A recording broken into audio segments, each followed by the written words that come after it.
Welcome to the Cardiff and Vale University Health Board Employee Wellbeing Service Menopause Awareness session. This session looks at why we need to become menopause aware in the workplace and the NHS Wales menopause policy. Sources for this session include NHS Wales Direct and the NHS Wales menopause policy. This session is provided for Cardiff and Vale University Health Board staff and is normally run across a 2-hour workshop on Microsoft Teams. To attend this live workshop, please visit the Employee Wellbeing Service Eventbrite pages to book on. We run this session once a month.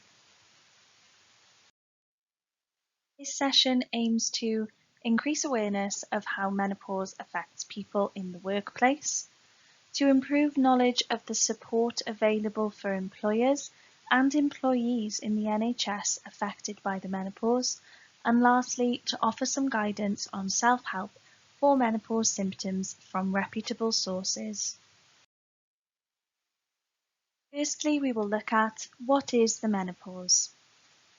The menopause is part of the natural aging process for women and people with uteruses, unless as a result of other medical conditions or certain surgical interventions. It is when menstruation has ceased for 12 consecutive months and occurs between the ages of 45 and 55 years old. In the UK, the average age is 51, but it can happen much earlier. The menopause brings physical changes to the body and can result in physical, psychological and emotional changes to which it can be difficult to adjust. As part of this menopause awareness session, it's important to highlight that there are different experiences of menopause. People from the non-binary, transgender and intersex communities may also experience menopausal symptoms. And due to a variety of factors, the experience of the menopause may be different for those within these communities.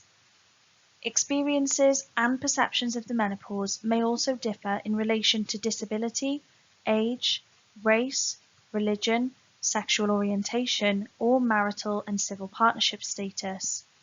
It is important to recognise that for many reasons, people's individual experiences of the menopause may differ greatly. We will be revisiting this later during the workshop.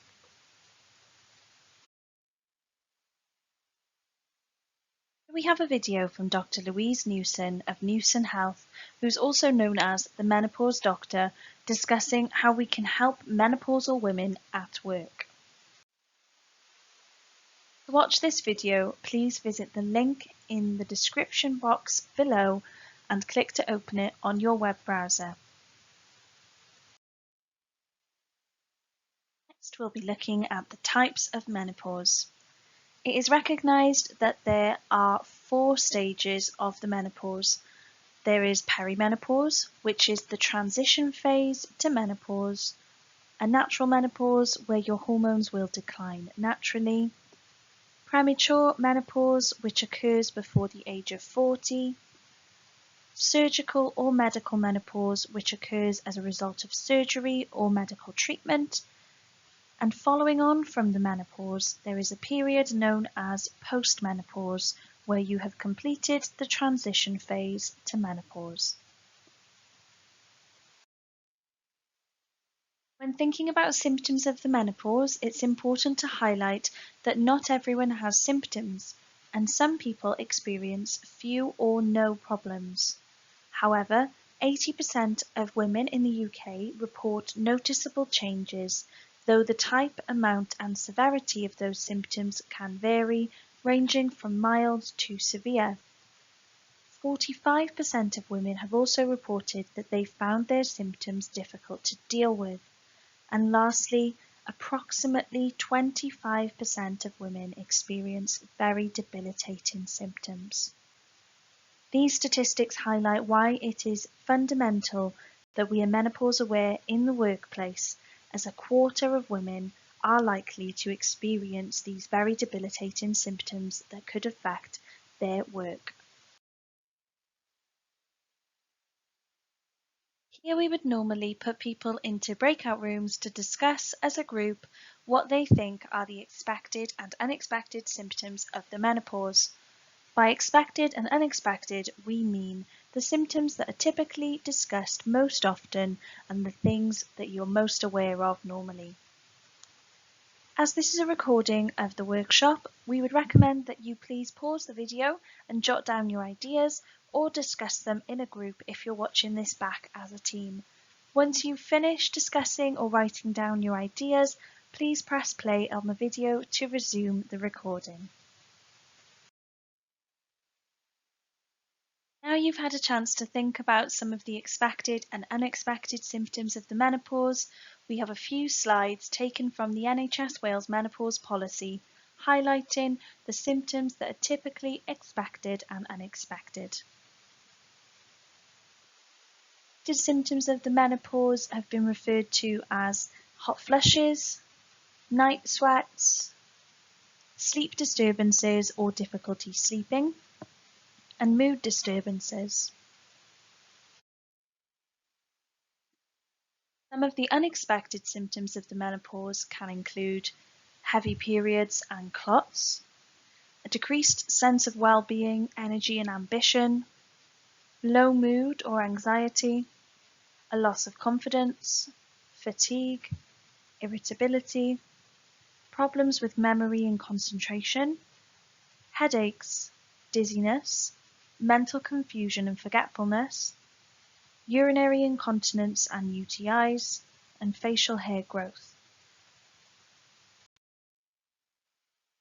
Some of the other unexpected symptoms of the menopause can include palpitations, becoming emotional and teary, a reduced sex drive and libido, sore breasts, vaginal dryness, itchiness and pain, itching and crawling skin, frequent urination, changes in bowel movements, bloating and digestive issues, migraines and headaches, reduced muscle mass, and painful joints or stiff joints. This list is exhaustive of all of the symptoms that can be both expected and unexpected within the menopause. It's important to highlight that not everyone will experience any or all of these symptoms. However, it does highlight just how much these symptoms could be impacting somebody's well-being and performance at work. Here we have a short quiz on why menopause is a workplace issue. If you're watching this at home, take a moment to pause the video and jot down your ideas to the answers for these 6 questions. If you're watching this as a team, pause the video and ask your team members to write down their ideas to these 6 questions. Once you've completed all of your answers, resume the video to see the answers to these questions. Number 1. 1 in blank female employees are over the age of 50. Blank percentage of the Welsh workforce are women. Blank NHS workforce are women. Or false, women are remaining in employment for longer. Blank percent of menopausal women will leave work due to a lack of support. Estimated menopause-related absences cost employers blank million on average per year. Please pause the video to jot down your ideas before resuming. Here are the answers to the questions. Number 1, the answer was 1 in 3 female employees are over the age of 50. Number 2, the answer was 48% of the Welsh workforce are women. Number 3 was 76% of NHS workforce are women. Number 4, the answer was true, women are remaining in employment for longer.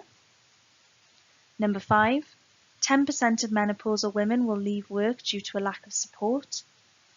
And finally, number 6, an estimated menopause-related absence cost employers £7.2 million on average per year.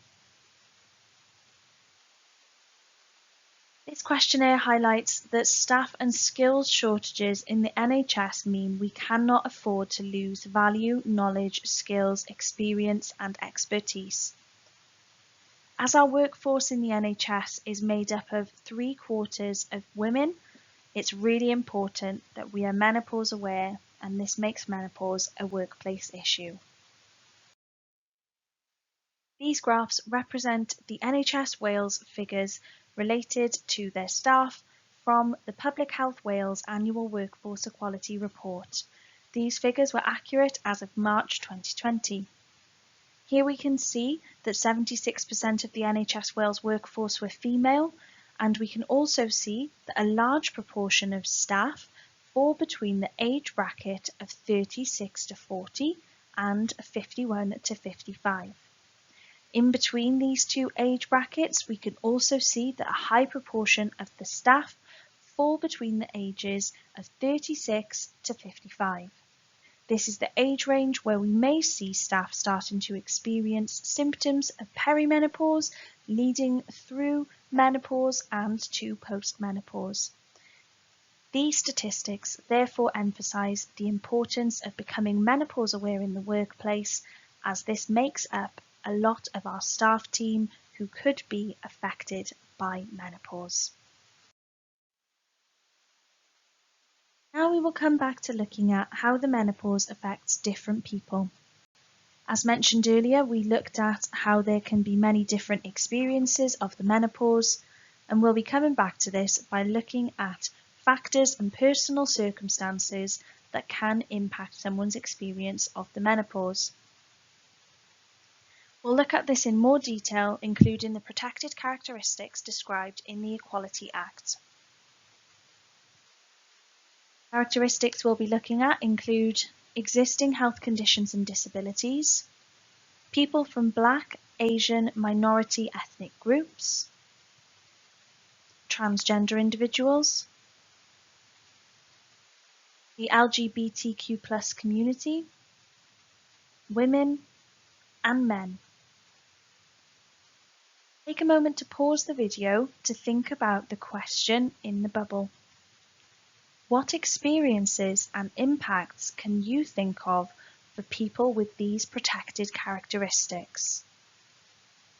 Pause the video and think about your ideas individually or as a group, and when you are finished, resume playing the recording. Firstly, thinking about the protected characteristic of existing health conditions and disabilities, someone's experience of the menopause may be impacted because the symptoms of menopause may worsen their existing conditions. As well as this, people may need more time off work for appointments or treatment for their existing condition as a result of their symptoms worsening alongside their symptoms of menopause. Also, people with learning difficulties and mental health difficulties may find symptoms difficult to manage or perceive symptoms differently.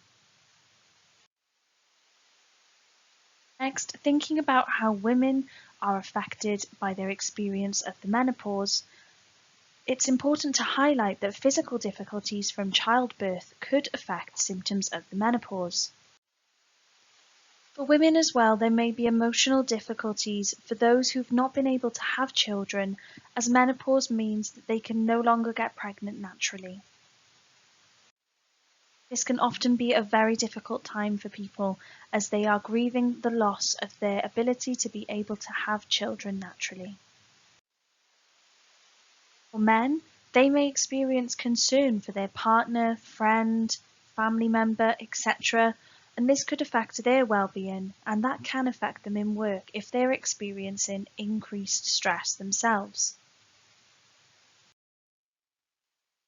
Next, looking at the protected characteristic of race, we'll be thinking about Black, Asian, minority ethnic groups and their experience of the menopause. The NHS Wales menopause policy highlights that there can be differences in the average age of experiencing menopause within these communities, and likewise there can also be differences in the reporting of symptoms.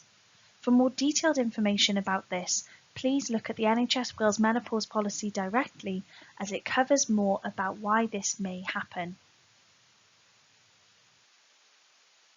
Also, people from these communities may have difficulty communicating their needs if they don't have English as a native language.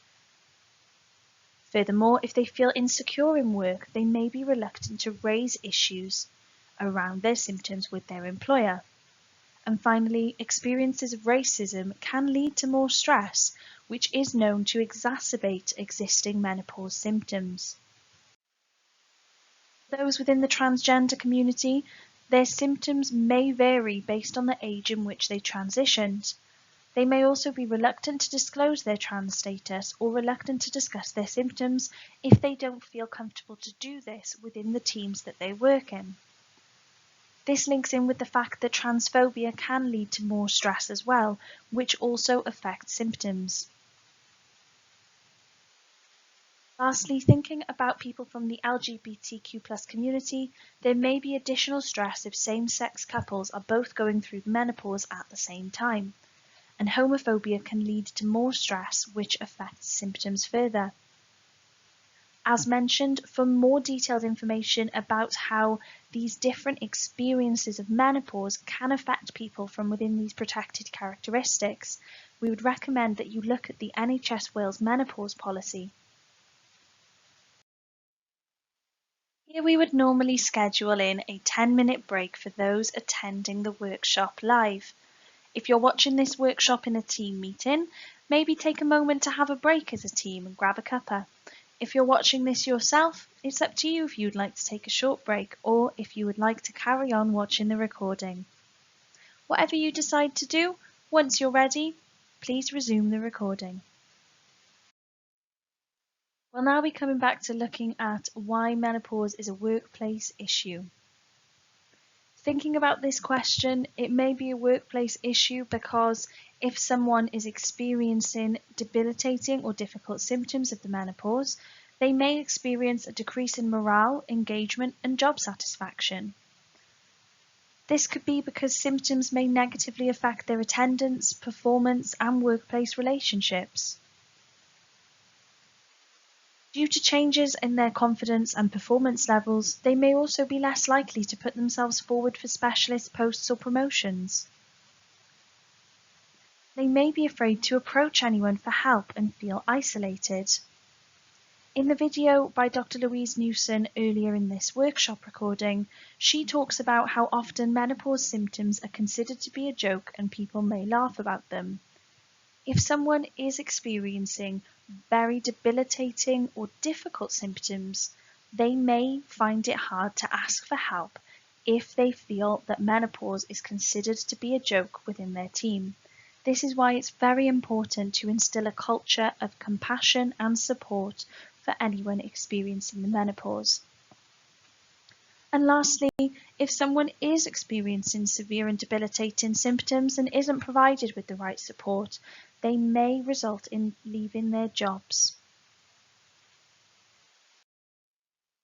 The NHS Wales menopause policy highlights the legislative setting that governs and protects people experiencing the menopause in the workplace. 3 of the legislative settings that are mentioned include the Health and Safety at Work Act, the Equality Act, and the Public Sector Equality Duty within Wales. Within the Health and Safety at Work Act 1974, under the Act, employers are required to do risk assessments under the management regulations, which should include specific risks to menopausal people if they are employed. Under the Equality Act 2010, it prohibits discrimination on grounds of certain protected characteristics, for example, sex, age, and disability. Within the Public Sector Equality Duty in Wales, there is a legal obligation to contribute to a fairer society, eliminating unlawful discrimination, advancing equality of opportunity and good relationships between people with protected characteristics and those without them. These legislative settings mean that there is governance around how menopausal people should be treated within the workplace. To find out more information about the legislative settings, again we would advise that you look at the NHS Wales menopause policy directly. Here is another exercise that during the live workshop we would put people into breakout rooms for so they can discuss the following questions. Again, if you are watching this as an individual, pause the video to answer the question and then click resume to carry on with the recording. Or alternatively, if you're watching this as a group, please feel free to pause the recording and discuss it in groups with your teams, and then press the recording to resume the rest of the session. The questions we have for you to look at are what you think a manager can do to support their employees and colleagues going through the phases of the menopause, and what individuals can do when they are going through the menopause.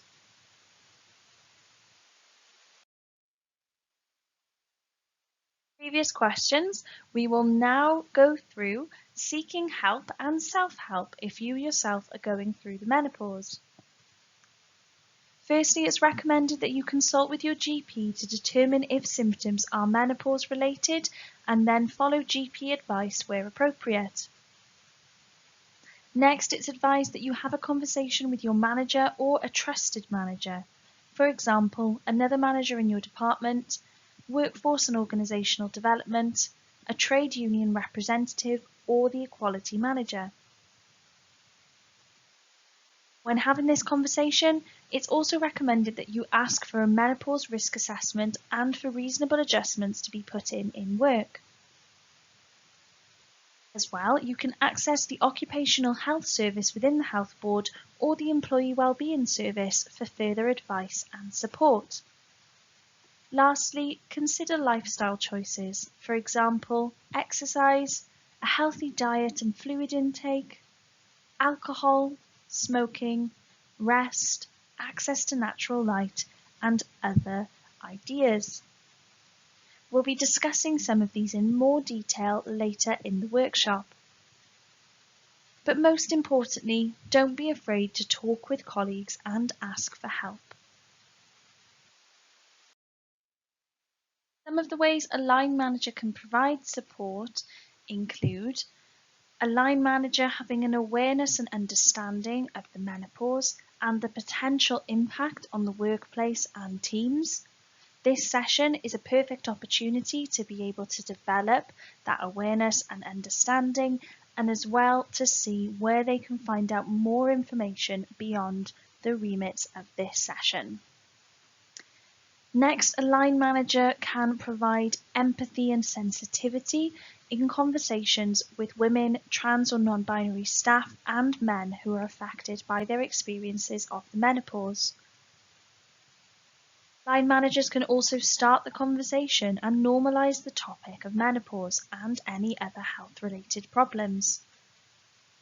When having this conversation, it's important that line managers provide a comfortable environment where everyone talks about the menopause, its symptoms, and the means of support. And lastly, it's important that a line manager recognises and responds to the needs of menopausal people, taking into account their personal, individual circumstances that may affect their experience of the menopause as individuals. Line managers can also provide support by following the menopause policy and process to support people.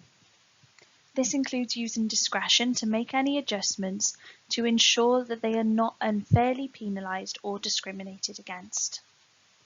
Line managers can also take a responsibility in signposting staff to the available support mechanisms for menopause-related issues. In line with following menopause policy and process, line managers can undertake reasonable adjustments risk assessments, which can be found at the end of the NHS Wales menopause policy. After completing the risk assessment, it's important then that line managers act on findings and recommendations, for example, physical workplace environment or contractual changes such as flexible working. When acting on findings and making recommendations, it's important that line managers base their actions on individual circumstances and need. Following implementation of a plan, they should then record and review any specific needs identified regularly. Together, the manager and employee can think about risk assessments and adjustments at work. As mentioned, the risk assessment is available on the NHS Wales Menopause Policy, or alternatively, you could consider completing a stress risk assessment. The stress risk assessment looks at the risk of work-related stress and takes into account what actions could be taken by individuals in order to improve the risk of work-related stress. The Reasonable Adjustments Risk Assessment will consider the specific needs of individuals to ensure that the working environment will not make their symptoms worse. It also assists in identifying any potential adjustments and provides recommendations of potential adjustments if a risk is identified. The adjustments should be identified with the individual concerned and, where appropriate, with additional advice from occupational health. The menopause risk assessment is split into 10 domains. These include information on menopause, sickness reporting, stress, occupational health arrangements, union support and discussion groups, workstations, facilities, temperature, environment and duties, and working conditions.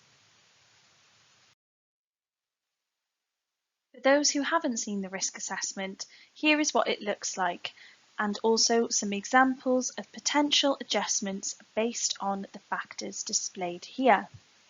We'd recommend that you take some time to look at the risk assessment to familiarise yourself with its structure so that you know what to expect should you need to complete one.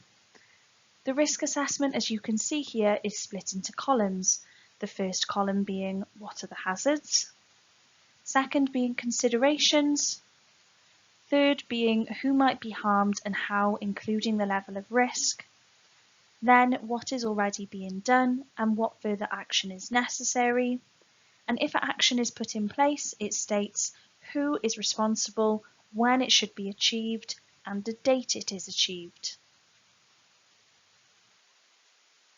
Having the date achieved column also emphasises the importance of regular review and update to this risk assessment to monitor if the actions have been successful. In this picture, we've highlighted potential considerations for regards of facilities and temperature. When thinking about facilities, there are prompt questions in the considerations column. For example, are there private washing and changing facilities available? Is there access to sanitary products? And do rotas, shifts and schedules ensure that workers have easy access to sanitary and washing facilities? Potential actions that could be taken if risks are identified within this category include, I wonder if we could allow more frequent breaks to go to the toilet or get storage for sanitary products near the toilet. When looking at temperature, the prompting questions are, is the employee or employer aware of the workplace maximum and minimum temperature and is it implemented? And is ventilation available and is it regularly maintained? If these are issues which are highlighted, somebody may be thinking, I wonder if they could sit near a window or have a fan for their desk. The following are adjustments which could be considered in order to help with various menopause symptoms, but most important of all is the need to listen to the individual and to respond sympathetically. For recommendations for adjustments based on these symptoms, look at the NHS Wales Menopause Policy in Section 5. Here we can see some recommendations of potential adjustments for individuals who may be experiencing hot flushes, nighttime sweats and sleep disturbances, urogenital problems and heavy or irregular periods, a psychological impact, and weight gain. Following completion of the risk assessment, there is a section at the end for confirmation of the completion of the reasonable adjustments identified. Here there is a section which highlights the details of the adjustments which were agreed and the details of adjustments which were not approved, including the reasons for the decision.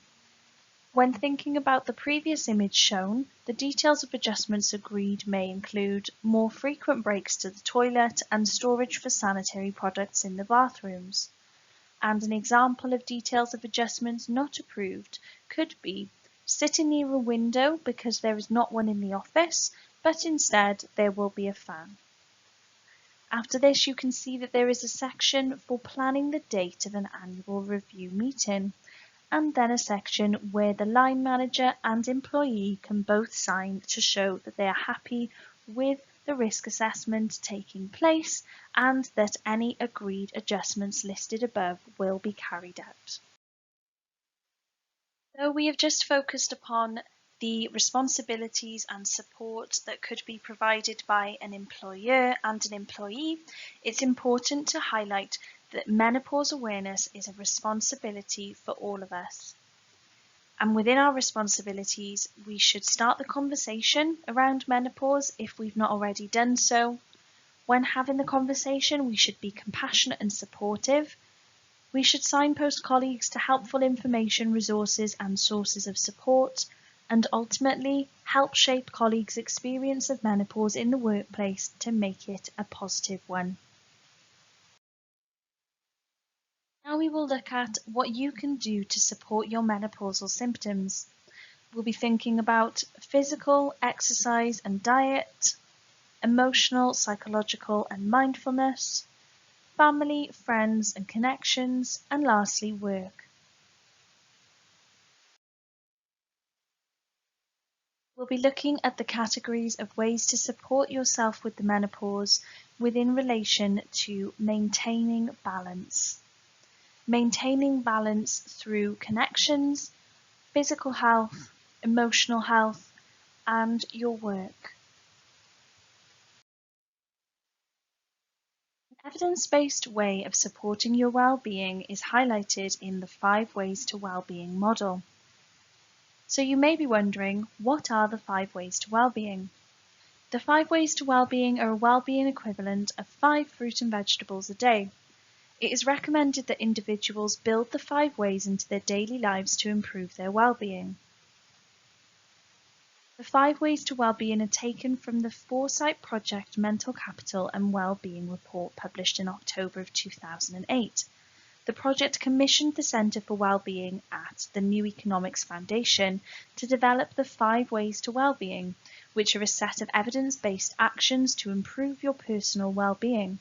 For more information, visit www.neweconomics.org.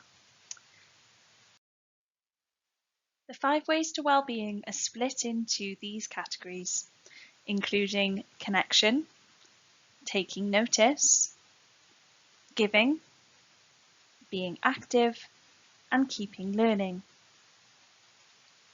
When thinking about connection, this means thinking about the relationships we have with those around us. For example, family, friends, colleagues, neighbours. Think of these as the cornerstones of your life and invest time in developing them. Building these connections will support and enrich you every day. When thinking about taking notice, this is all about being curious, catching sight of the beautiful, and noticing things that are going on around us. Often when we're going through difficult times, we can find it hard to savour the moment. Doing so, we can be aware of the world around us and also what we are feeling. Reflecting on your experiences will help you appreciate what matters to you. Giving can involve doing something nice for a friend or a stranger. It can be as simple as thanking someone or smiling at someone. Within the NHS, we understand that people already give a lot of their time, so we're not expecting you to go out and set up some big wellbeing initiative, because often we don't have the time to do this within our jobs. The idea with giving is that it's about looking out into the world as well as within ourselves. It's about seeing ourselves and our happiness linked to the wider community, because this can be incredibly rewarding and creates connections with the people around you. Being active looks at how you can swap your inactive pursuits with active ones.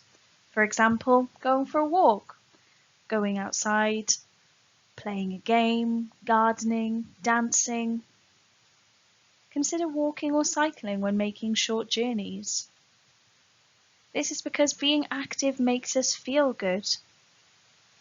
The important thing with being active, though, is that you discover a physical activity that you enjoy and that suits your level of mobility and fitness. Finally, with regards to keeping learning, this is all about trying something new, possibly rediscovering an old interest or signing up for that course. When we're learning new things, this means that we may become more confident as well as having fun. Incorporating these into your life can be as simple as noting down what you already do and then planning one thing that you can do for each and when you'll do it. Why not try giving it a go? Note down what you're doing well within these 5 areas and note down something that you could do to improve how you're doing in these areas and set yourself a goal of when you should do it. Take a moment to pause this video to think about what you can do to incorporate the 5 ways to well-being into your life. When you're ready, press play to resume the video. The NHS Direct web pages have lots of really helpful information on how people can manage their menopause symptoms. Some of the pages include information on how to manage hot flushes and night sweats. Some simple measures that may sometimes help can include wearing light clothing, keeping your bedroom cool at night, taking a cool shower or using a fan, or having a cold drink, trying to reduce your stress levels, avoiding potential triggers such as spicy food, caffeine, smoking and alcohol, and taking regular exercise and considering whether you could lose weight if you're overweight. For more information on how to manage these symptoms, visit the NHS Direct web pages.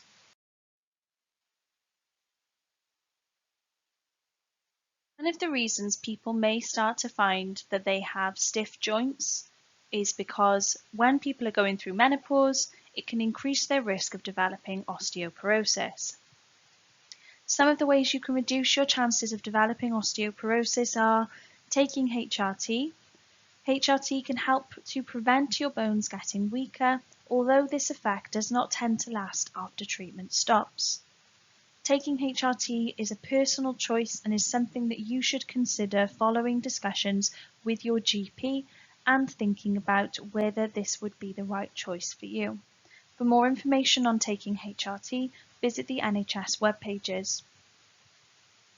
Some other ways you can reduce your chances of developing osteoporosis are exercising regularly, including weight-bearing and resistance exercises, eating a healthy diet that includes plenty of fruit, vegetables and sources of calcium such as low-fat milk and yogurt, getting some sunlight. Sunlight on your skin triggers the production of vitamin D, which can help to keep your bones strong. Stopping smoking and cutting down on alcohol. Taking calcium and/or vitamin D supplements. If you don't feel you're getting enough of these and would like to consider taking supplements, discuss this with your GP. We'll also be providing some links to where you can access exercise videos for free online. Exercise can be helpful as you approach the menopause and after your periods have stopped, because it can help you manage some of the physical changes that can happen in your body at this time. After the menopause, you're also more likely to be affected by osteoporosis, a condition that causes your bones to become weaker. This is because you have less of the hormone estrogen in your body, which is important for bone density. Keeping active can help keep your bones healthy. Your bones get stronger as you use them and give them work to do. Therefore, it's important to incorporate exercise as you approach the menopause and after your periods have stopped. Here are 3 different sources of exercise support that you can access for free. Better Health has home workout videos, including cardio, strengthening and stretches available on their website. Please see the description below for the link. You can also access the Couch to 5K app, which has helped more than 4 million people start running. It gradually builds up your stamina over 9 weeks to help you get from being somebody who's not run before to running 5K. You can also access the Active 10 app, which tracks and builds up your daily walks. Pop your phone in your pocket and off you go. Lastly is Join. Join brings you body-inclusive, encouraging movement classes for free on their website. You can access a link below in the description. For further support for your mental health and well-being, you can contact the Employee Wellbeing Service to receive a self-referral form. We can send you a self-referral form via email or via post, depending on your preference. To access a self-referral form, you can do this on our website, via email, or by contacting us via telephone. Once we've received your self-referral form, we'll contact you to offer you an initial resource appointment, and following that, we will offer you any of the following options. We offer a counselling service for up to 6 sessions of brief focused support, where we can provide you with a safe, non-judgmental space to explore some of the things which are causing you difficulty in your life. We also offer a guided self-help program, which is a brief, low-intensity therapy that is based on the principles of cognitive behaviour therapy. This aims to help people with mild to moderate mental health problems in developing skills to manage their difficulties. At present, all of our therapeutic interventions are being offered via telephone or video using Attend Anywhere. The Employee Wellbeing Service also runs regular workshops and drop-ins. We run a Q&A drop-in session for managers, and based on our monthly theme, we offer workshops and also our ongoing workshops called Compassion and Self-Care, Assertiveness, and a staff risk assessment for managers, which is based upon the work-related stress risk assessment tool. The Employee Wellbeing Service is also passionate about having wellbeing champions across the health board. This is in conjunction with an initiative put together by Time to Change Wales. As such, we provide training and ongoing support for staff wanting to train as a wellbeing champion for their area and offer wellbeing support and signposting. The Employee Wellbeing Service can also offer mental health guidance through a range of resources, including newsletters, resource packs, our YouTube channel, and a list of helpful resources and signposting, which are all available on our Employee Wellbeing Service webpage. Lastly, we run our monthly Menopause Cafe, which is a space for you to come together with colleagues to explore how the menopause may be affecting you or someone you know. The Menopause Cafe, as well as this menopause awareness session, are both run monthly and are welcome to all staff within the health board. We would then like to remind you of the diagram we showed you earlier, which emphasises the importance of balance between these aspects of your life. The importance of maintaining connections, as highlighted within the 5 Ways to Wellbeing model. The importance of maintaining your physical health through the diet and exercise recommendations discussed just now. The importance of looking after your emotional health and where you can access support for that from the Employee Wellbeing Service, and how to maintain balance at work. And if you're struggling with maintaining that work-life balance, we've discussed risk assessments and the workplace adjustments which can be put in place for you. Lastly, here is a slide with available tools and resources that can support you or someone else going through the menopause. This is not inclusive of everything, but does provide some tools and resources that are available.